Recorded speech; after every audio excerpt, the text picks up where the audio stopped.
Good morning students.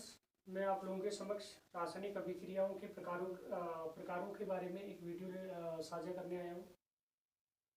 देखिए, हम इससे पहले वीडियो में मैं आप लोगों को रासायनिक अभिक्रिया व रासायनिक समीकरण के बारे में बता चुका हूँ। हमें पता है कि जो परस्पर क्रिया करते हैं उसे अभिकारक कहते हैं, और जो अभिकारकों के क्रिया के फलस्वरूप बनते हैं किसी रासायनिक परिवर्तन में, उन्हें उत्पाद कहते हैं। तो अभिक्रिया की प्रकृति के आधार पर अभिक्रियाएं अनेक प्रकार की होती है, जैसे संयोजन, वियोजन, विस्थापन, द्विविस्थापन अभिक्रिया, ऑक्सीकरण अभिक्रिया, अपचयन अभिक्रिया, ऊष्माक्षेपी अभिक्रिया और ऊष्माशोषी अभिक्रिया। हम पहली अभिक्रिया की बात करते हैं। देखिए, संयोजन अभिक्रिया। अब हम पहले पढ़ चुके हैं, जैसे कोई रासायनिक अभिक्रिया है A plus B is equal to A B. इस अभिक्रिया में जो लेफ्ट हैंड साइड, एरो के लेफ्ट हैंड साइड जो लिखे जाते हैं वो है अभिकारक। देखिए, आप खुद अपनी परिभाषा खुद निर्मित करेंगे, केवल अभिक्रिया को ध्यान से देखिए। लेफ्ट हैंड साइड लिखे जाते हैं अभिकारक, और राइट हैंड साइड ये लिखा है, इस साइड जो लिखा जाता है वो है उत्पाद। इस अभिक्रिया में ध्यान से देखिए, ये संयोजन अभिक्रिया है, यानी अभिकारक वह अभिक्रिया जिसमें अभिकारक आपस में मिलकर केवल एक उत्पाद बनाते हैं, ऐसी अभिक्रिया कहलाती है संयोजन अभिक्रिया। यानी अभिकारक आपस में जुड़ जाएंगे, केवल एक सिंगल प्रोडक्ट, केवल एक उत्पाद बनेगा, ऐसी अभिक्रिया कहलाती है संयोजन अभिक्रिया। इसका उदाहरण देखिए, जैसे hydrogen plus chlorine is equal to HCl बन रहा है, हाइड्रोजन क्लोराइड बना है। ये एक संयोजन अभिक्रिया है, क्योंकि यहाँ पे एक ही प्रकार का, अब इससे कंफ्यूज मत होइए, एक उत्पाद का मतलब एक ही प्रकार का उत्पाद। यहाँ पे दो बनने का मतलब ये मत समझिए कि यहाँ पे तो दो अणु बनने, ये स्टोइकियोमेट्री को से कंफ्यूज मत होइएगा। एक ही HCl बन रहा है, यानी हाइड्रोजन और क्लोरीन बनके केवल सिंगल प्रोडक्ट यानी HCl बन रहा है। ऐसे ही देखिए, N2 प्लस H2 को जब हम आपस में मिलाते हैं तो NH3 बन जाता है। ये एक संयोजन अभिक्रिया, केवल एक ही प्रकार का उत्पाद बन रहा है। और ऐसे ही सिंपल सा उदाहरण, C plus O2 is equal to CO2, यानी ऐसी अभिक्रिया हम कह सकते हैं कि वह अभिक्रिया जिसमें अभिकारक आपस में जुड़कर एक ही उत्पाद बनाएंगे, तो उसे कहेंगे संयोजन अभिक्रिया। जैसे इन सभी अभिक्रियाओं में, इन उदाहरणों में देख लीजिए, एक ही प्रकार का उत्पाद बन रहा है, तो ये संयोजन अभिक्रिया है। अगर इसको डायग्रामेटिकली देखें, ये A है प्लस ये B है इज इक्वल टू AB। अगर जुड़ जाएंगे तो जुड़ के एक उत्पाद बनेगा, तो इसका मतलब संयोजन अभिक्रिया। इसका अगर हम उल्टा कर देंगे तो वियोजन अभिक्रिया हो जाएगी। यानी देखिए, अगर AB is equal to A plus B बन जाता है, यानी जब अभिकारक, ध्यान रखिए अभिकारक है, ये लेफ्ट हैंड साइड है तो ये अभिकारक है। जब कोई अभिकारक टूटकर दो या दो से अधिक उत्पाद बनाता है तो वह अभिक्रिया कहलाती है वियोजन अभिक्रिया। तो वियोजन अभिक्रिया में कोई एक अभिकारक जो होगा वो टूटकर दो या दो से अधिक उत्पाद बनाएगा। जैसे हमने कैल्शियम कार्बोनेट को हीट कर दिया, CaCO3, इसको गर्म कर दिया तो बन गया CaO प्लस CO2। देखिए, एक ही अभिकारक था, टूट के दो या दो से अधिक उत्पाद बन गए, दो उत्पाद बन गए, तो इसका मतलब ये हुआ ये एक प्रकार की वियोजन अभिक्रिया है। ऐसी वियोजन का और उदाहरण अगर मैं जैसे लिख लूं, NaHCO3 इज इक्वल टू, इनको हीट कर दिया तो Na2CO3 plus H2O plus CO2 बन जाता है। ये भी एक प्रकार की वियोजन अभिक्रिया है, क्योंकि इस अभिक्रिया में एक अभिकारक टूट के दो या दो से अधिक उत्पाद बनाता है। तो संयोजन का मतलब जुड़ना, वियोजन का मतलब टूटना। तो अगर दो या दो से अधिक अभिकारक टूट के एक सिंगल प्रोडक्ट बनाएगा तो संयोजन है। वियोजन में जब एक अभिकारक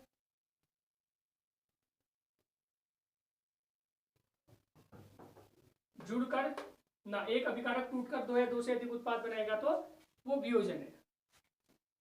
अब यहाँ पे बात आती है तीसरी प्रकार की अभिक्रिया की। तो तीसरी प्रकार की अभिक्रिया विस्थापन अभिक्रिया। विस्थापन अभिक्रिया किसे कहेंगे? देखिए, विस्थापन अभिक्रिया में सिंपली देखिए, माना कोई अभिकारक है ये प्लस दूसरा अभिकारक है ये इज इक्वल टू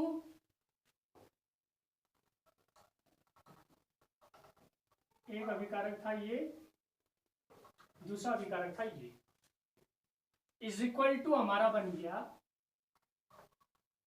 ये प्लस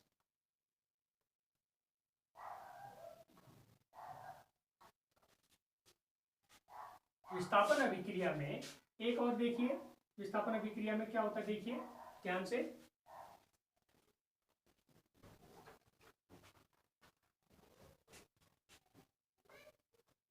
ए प्लस बी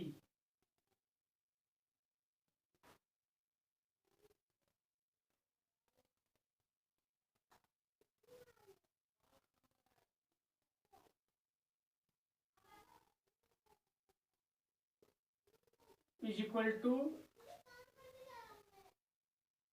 अब यहाँ पे देखिए ए अभिकारक है, बी अभिकारक है, बी के साथ दूसरा अभिकारक है, उसके साथ एक्स जुड़ा हुआ है, यहां से एक्स ट्रांसफर होके इधर आ जाएगा, यानी ए प्लस बी। जब एक तत्व दूसरे तत्व को उसके यौगिक से विस्थापित कर रहा है, यानी एक तत्व ए हुआ और दूसरा तत्व एक्स हुआ, एक तत्व दूसरे तत्व को उसके यौगिक यानी एक्स बी से अलग कर दे रहा है, तो ये प्रकार ये अभिक्रिया हुई विस्थापन अभिक्रिया। इस विस्थापन अभिक्रिया में देखिए सिंपल सा उदाहरण, अगर यहाँ पे हमने ले लिया Zn plus CuSO4 is equal to, यहाँ पे क्या है Cu के साथ SO4 जुड़ा हुआ है और जिंक अकेला है, यहाँ SO4 जिंक के साथ आ जाएगा ZnSO4 प्लस Cu, यानी एक तत्व यानी जिंक दूसरे तत्व को यानी कॉपर को उसके यौगिक यानी कॉपर सल्फेट से अगर पृथक करता है या विस्थापित करता है तो वह अभिक्रिया कहलाती है विस्थापन अभिक्रिया। तो विस्थापन अभिक्रिया में एक तत्व दूसरे तत्व को उसके यौगिक से जब विस्थापित करता है तो वह अभिक्रिया कहलाती है विस्थापन अभिक्रिया। तो याद रख लेना सिंपली, जैसे Fe है, Fe plus CuCl2 is equal to FeCl2 plus Cu।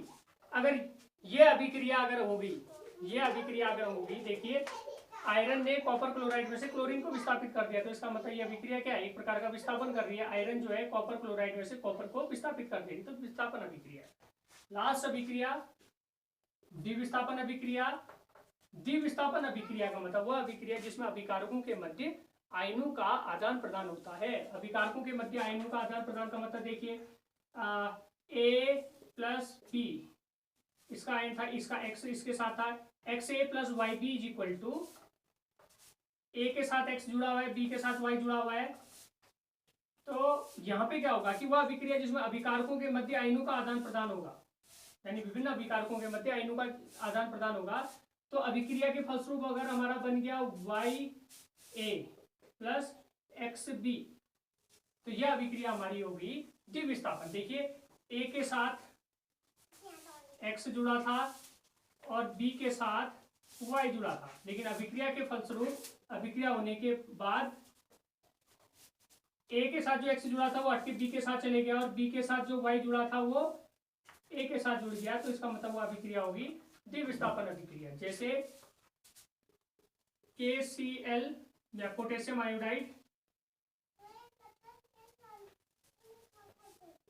Plus BaSO4 barium sulphate is equal to barium iodide बन जाए BaI प्लस K2SO4।